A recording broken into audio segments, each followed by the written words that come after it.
I can't thank you enough for being here today with me for another Todd Talk, where we take teaching theory and turn it into teaching practice.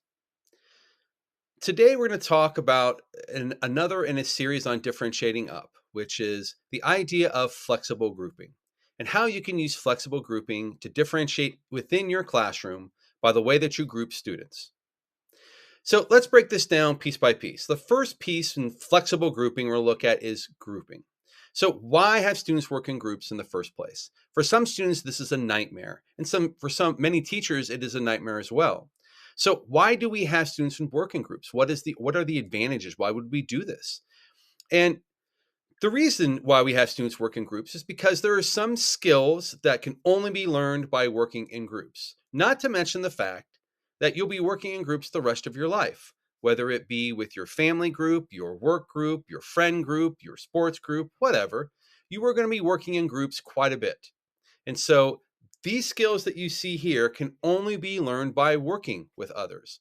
Things such as leadership, communication, and negotiation can only be done with other people. You can't do that by yourself. You can't figure out how to compromise by yourself. You can't be dependable to yourself. You have to be dependable to others. Learning teamwork, of course, the number one that you're going to learn from working in groups. But ultimately, it comes down to this. You should only have students working in groups when they can produce something as a group that is much better, much deeper, much richer than something they could have possibly created by themselves. So that's kind of the rule of thumb of why you should have kids working in groups.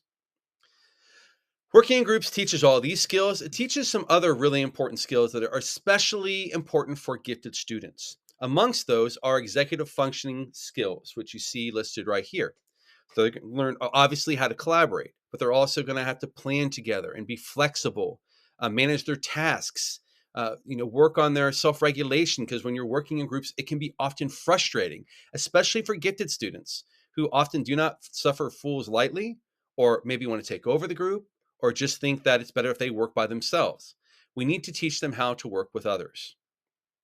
So only group work is going to enable them to develop these executive functioning skills in such a way where they're working with others and having to figure out how to do these things. There are all sorts of different ways that you can group students. I'm going to talk about 6 of them here. So the first one I'm going to talk about is interest based. So this is students show interest in something, and so you put them together based upon their interest. So if they want to do these 5 people want to do A, they do A. If these 6 people want to do B, they can do B, and so on and so forth. And you set your groups up like that. And there's an advantage to this because students are in groups because they share a common interest, something that they all want to do together. So they're all kind of motivated equally to work on this. The second way is mixed ability. So this is putting students with other ability students on purpose. And the reason of this, of course, is that in life, you're going to be working with all sorts of different people. You're not going to be just working with people that think and act like you do. You want to be able to work with just about anyone. So purposefully putting kids in mixed ability groups is going to help them to learn how to work with kids who maybe don't think as fast as them, or maybe kids who are more creative than they are, or kids who are more personable or show more leadership than them. So they have to figure out how to work with all these different types of students. And so it's important that they learn this. A third way that they is just by temporary needs. So if you're doing something, it's a real quick thing. You don't need to spend a lot of time like over analyzing or planning how these groups are going to be. You could put them together randomly, like using alphabetical order or birth dates or popsicle sticks or things like that. And these are best used for short-term things, just quick activities where you want them to work in a group for something. And so it doesn't have to be very purposeful when it comes to creating these groups. You just create the groups. And as a result, they're working with others and learning some of those skills we talked about. A fourth thing, and this is more towards, going towards ability and grouping more purposefully, is skill based. So what are students good at? What are they good at when it comes to, it could be to presentation skills or research skills or creativity, or it could be their technology skills, all sorts of skills students possess. It doesn't necessarily is not necessarily based on their intelligence or their abilities. It's based on skills that they possess, that they've learned something. So you may have a kid who's really good at coding. So will they be an advantage to your group on this particular project? So you could group kids accordingly based upon their skills. When you compact curriculum, and I have a Todd talk on compacting curriculum. And what I mean by compacting is you give a pre-assessment and you determine that some students are getting it quicker than others or already may have it. So you're going to put them in groups to allow them to work at a pace that is conducive to their ability. And this isn't always going to be like you're gifted are all on the top one and then non-gifted are down at the bottom. What you see here is you're going to have students based upon what the pre-assessment has shown you.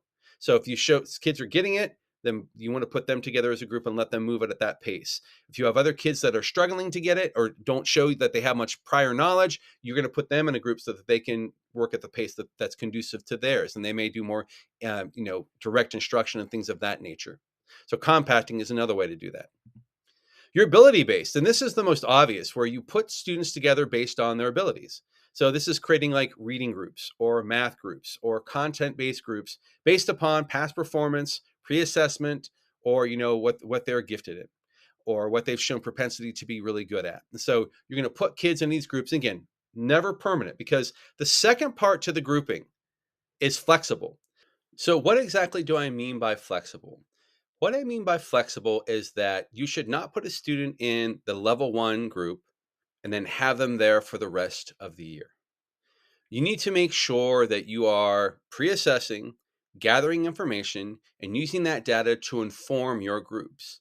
And you need to choose your groups. I've given you 6 examples. You need to choose those groups, how you're going to group them based upon the task at hand. So it may work really well to have mixed ability classrooms for a certain lesson. At the same time, the next lesson may be really well done by interest based. So it's going to have to fit the situation. You also have to realize that you don't want to set up like gifted in one group and regular ed in one group, and then IEP or special ed students in another one.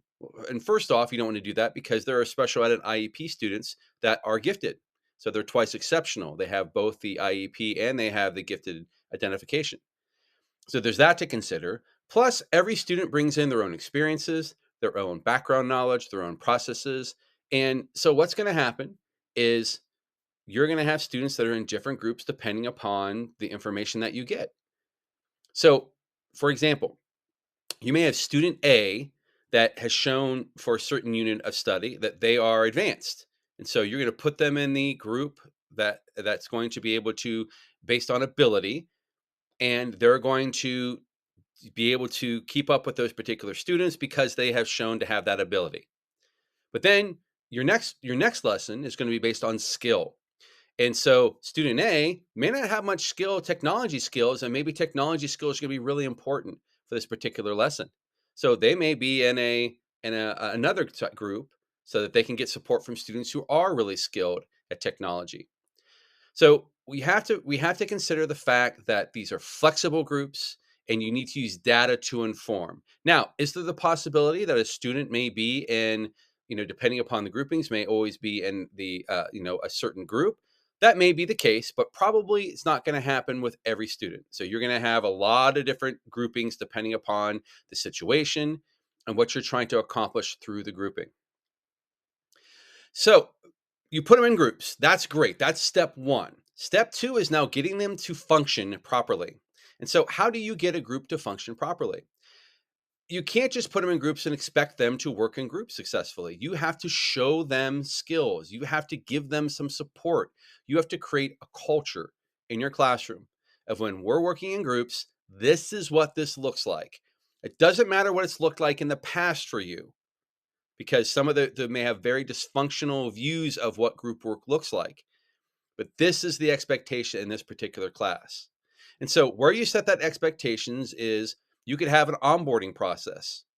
And so what I would do in my classroom is at the first week of school, we would spend the entire week talking about how to work properly in groups. And what does it look like? What does it not look like? When something goes wrong, how do you troubleshoot that? And so we would go through this and we'd spend a week on it.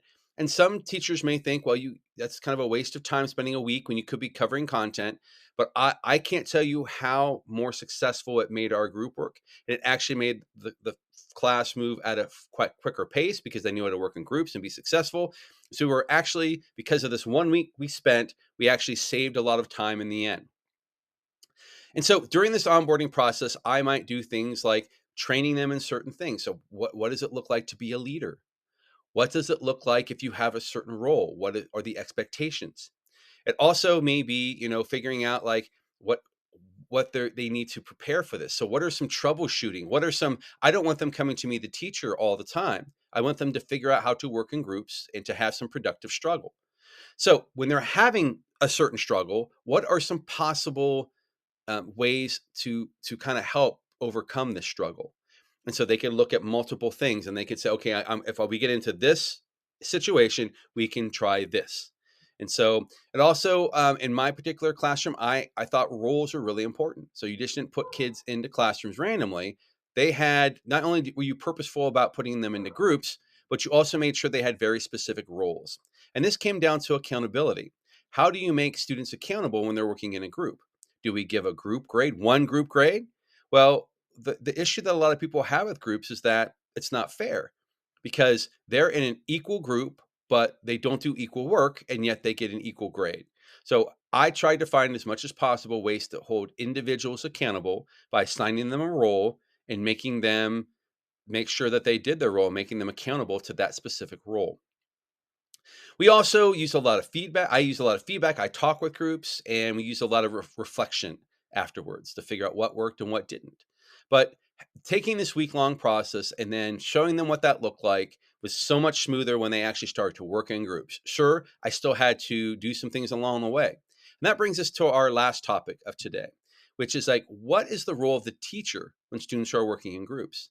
Because keep in mind, this is very student-centered, and the groups are deciding what they're going to do, how to proceed, how to accomplish what they're supposed to accomplish. And so your role as the teacher becomes very different than your traditional role of direct instruction or being in front of the classroom or directing everything that's going on in the class. You become more of a facilitator. And so there's some things that you have to consider when it comes to being a facilitator. And here are 6 of them right here. And so the ones to really pay attention to are making sure that you're not sitting in your chair while they're working in groups, but you're out of your chair and you're having something that we don't get often the chance to have as teachers, which are conversations. So we have conversations with our students. We see where they're at. We do some informal formative assessment and try to get an idea of where they are, who needs supports, who needs challenge, so on and so forth. But your main goal is going to be to preserve this process. So when you set these expectations, or when the students set these expectations of what it's supposed to look like, you need to remind them, okay, we have certain roles. You have to remind them, we may have certain protocols or rules. You may have to remind them of the process. And that's your role as preserver of the process and making sure that they're following the structure, because everything in a classroom, no matter how unorganized it looks, has to have an underlying structure. And your job as the teacher is to preserve that structure and make sure that they're using this structure to have success while working in groups. So there you have it. That is flexible grouping. This can be a really good way to differentiate, not just for ability, but for skills. It can be a way to look at interests, all sorts of ways you can group students. But by doing this, you are going to ensure that students are able to move at a quicker pace, or are able to think a little bit deeper, are going to be in a group with other people who are like-minded. Similarly, when it comes to one that's based on skill, you're going to have certain skills. And so the people who possess these skills are going to be able to be the ones who are people look up to as being the one that's going to help a lot in this. And so by putting kids in the proper groups, what you ensure yourself is that they are going to get their needs met depending upon the situation.